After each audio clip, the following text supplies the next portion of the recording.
Bom, seguindo aqui então, vou fazer 2 exemplos de exercícios e falar da atividade da semana. Primeiro, o parâmetro de velocidade beta é definido como a fração da velocidade de um referencial com relação a outro referencial, v, e a velocidade da luz, c. Então está aqui a equação, né? Esse parâmetro de velocidade é quanto de velocidade tem um referencial com relação a outro, dividido pela velocidade da luz. Ele constitui parte do fator de Lorentz γ, da forma que o fator de Lorentz a gente já falou, é 1 sobre a raiz de 1 menos v² sobre c², e v sobre c é esse fator beta, que vai dizer justamente, né, qual o percentual da velocidade entre os referenciais com relação à velocidade da luz, né? Então é uma forma de simplificar o cálculo e às vezes interpretar as diferenças de medida entre um referencial e outro. Pergunta. Calcule beta para um avião supersônico voando no Mach 2,5, 1.200 km por hora, com relação ao solo. Eu acho que esse Mach 2,5 aqui, 1.200 km por hora, é Mach 1, né? Bom, enfim, não importa agora. Então vamos calcular beta para esse avião supersônico, né, acima da velocidade do som.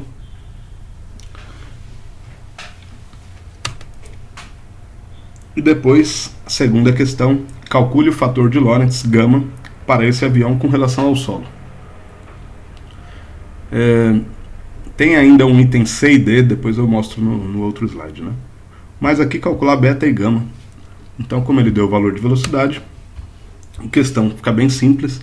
Beta, velocidade entre o avião com relação ao solo. Então, repara que é sempre uma velocidade de um referencial com relação ao outro, né? Aqui o avião, que tem 1.200 km por hora, com relação ao solo, né? Em relação ao solo, alguém que esteja no solo, por exemplo. 1.200 km por hora dividido pela velocidade da luz, c, que é 3 vezes 10 a oitava metros por segundo. Coloquei aqui entre parênteses km por hora por metro por segundo, só para a gente não esquecer de manter sempre as unidades coerentes, né?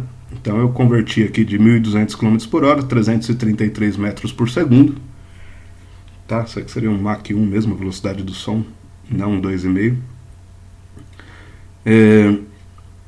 333 metros por segundo dividido por 3 10 a oitava metros por segundo dá 111 10 a menos 8. Ajustando para a notação científica aqui mais usual, 1,1 10 a menos 6. Tá? Esse é o fator beta, parâmetro de velocidade entre esses referenciais. O que ele significa? Como é que a gente pode interpretá-lo, né? Bom, quanto de velocidade tem entre referenciais com relação à velocidade da luz? 1 milionésimo. Né? 10 a menos 6, se fosse 10 a menos 3, seria 1 milésimo.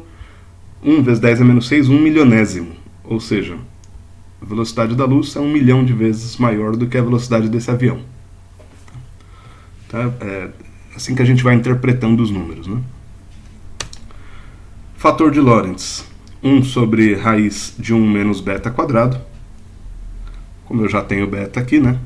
1 dividido pela raiz de 1 menos 1,1 10 a menos 6, 1 milionésimo aqui ao quadrado. Dá 1. Tá? Isso aqui vai ser importante para a gente, principalmente para analisar o item C e D. O fato é que o fator de Lorentz para esse avião é 1, com relação a alguém que está no solo. Né? Continuando. Item C. Calcule o intervalo de tempo medido por um passageiro desse avião em relação ao intervalo de 10.000 segundos, quase 3 horas, medido por uma pessoa no solo.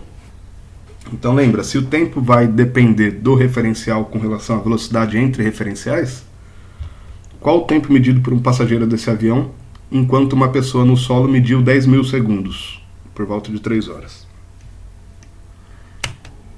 E o item D, qual o comprimento do avião medido por um passageiro desse avião em relação ao comprimento de 100 metros do avião, né, medido por uma pessoa no solo.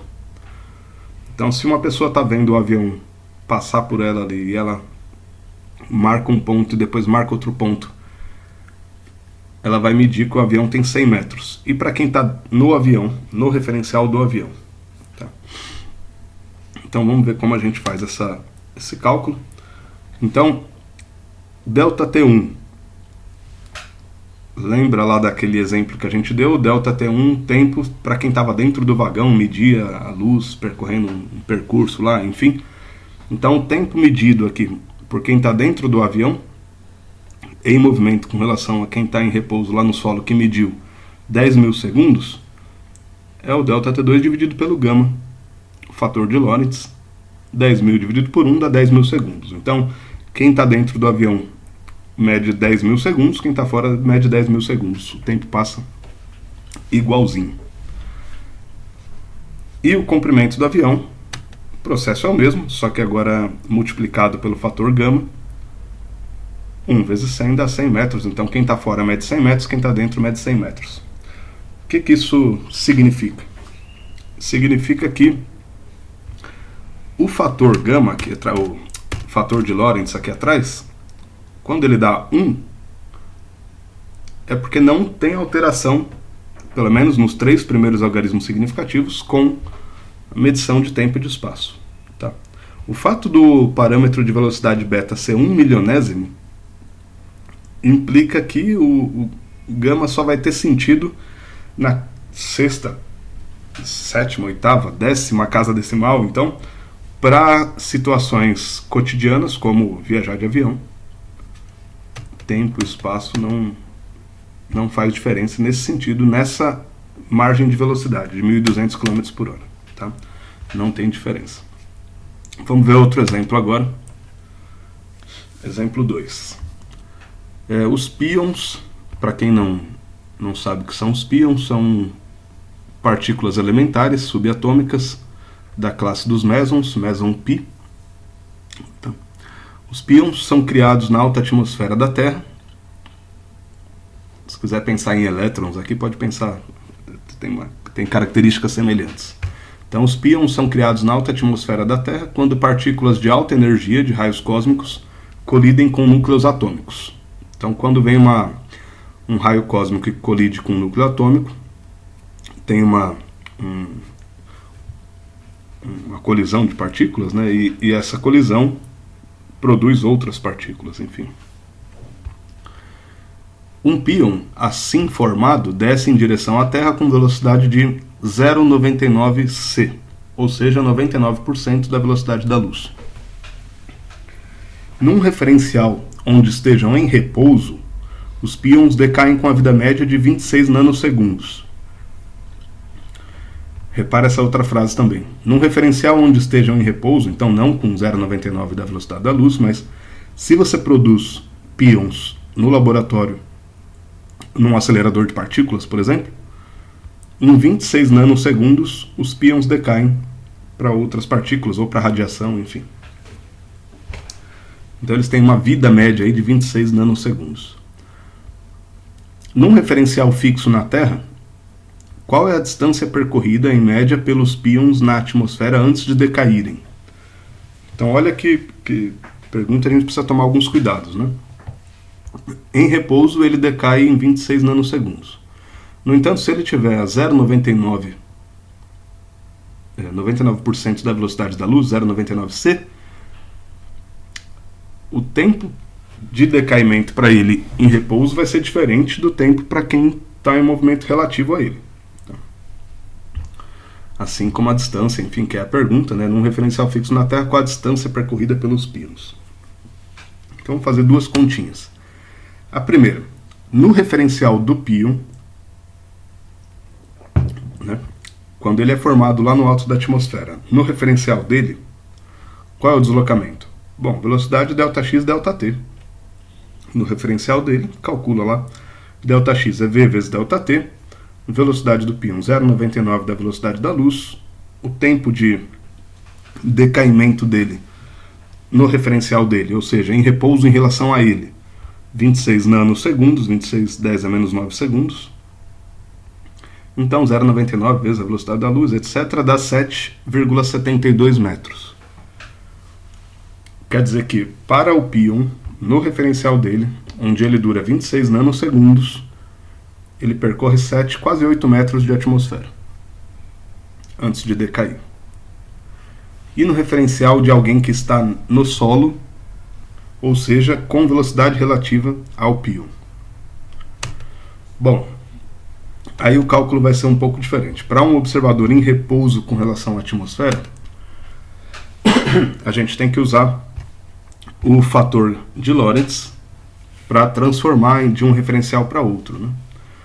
Então, primeiro calculei aqui o fator de Lorentz, 1 sobre raiz de 1 menos v quadrado sobre c quadrado. V quadrado é a velocidade entre observadores, entre referenciais. No caso aqui, um referencial está em repouso com relação à atmosfera, o outro está a 0,99 c. Então, essa é a velocidade relativa. Corta aqui o c, enfim, 0,99 ao quadrado dá 0,98. 1 menos 0,98002, resolve isso aqui, dá 7,07. Então, o fator de Lorentz aqui, 7,07. Quanto que mede um referencial, então, a distância percorrida pelo pion quando você tem essa diferença de velocidade entre um e outro? Fator gama vezes a velocidade, vezes a distância percorrida no referencial do pion, 7,07 vezes 7,72, 54 metros. Então, o que acontece? Para um observador na Terra, medindo quanto que o pion se deslocou na atmosfera, ele mede 54 metros. Para o referencial no pion, ou seja, andando a 0,99 da velocidade da luz, 99% da velocidade da luz, ele percorreu 7 metros. Quase 8, né? 7,7 metros. Então parece para o pion que ele andou menos? Não, não é que parece. Ele andou 7,7 metros. Mas para quem está na Terra mediu que ele andou 54 metros. Sim, ele andou 54 metros. Na interpretação einsteiniana, a medida de espaço é relativa à sua velocidade. Então não dá para a gente falar assim, parece que é 7 metros, ou parece como se houvesse um espaço real e absoluto. Não, a medida de espaço é diferente para cada observador. Por curiosidade, isso não estava na questão, mas para um observador em repouso, com relação à atmosfera, o tempo de decaimento do pion foi de quanto? Aí você pega o tempo dele em repouso com relação ao observador e divide pelo fator gama, e você vai chegar nesse resultado. Repare que o tempo de vida média do pion em repouso com relação ao referencial, ao observador, é de 26 nanômetros, ou nanosegundos, 26 10 a menos 9. Para um observador que está em repouso com relação a um pion de 0,99 C, ele vai medir 184 nanosegundos, tá? 184 10 a menos 9. Ele mede um tempo bem maior, né? 7 vezes maior. Então o pion dura muito mais e anda esses 54 metros. E aí a gente começa a entender a lógica de que espaço e tempos é uma coisa só. Tá bom, coloquei 4 exercícios lá no Moodle para a gente trabalhar com essas transformações de Lorentz, com fator gama, fator parâmetro de velocidade, etc. Contração de espaço, dilatação de tempo. Quem tiver dúvidas, aparece no plantão e a gente bate um papo. Tá? Então, boa semana, bons estudos para todo mundo.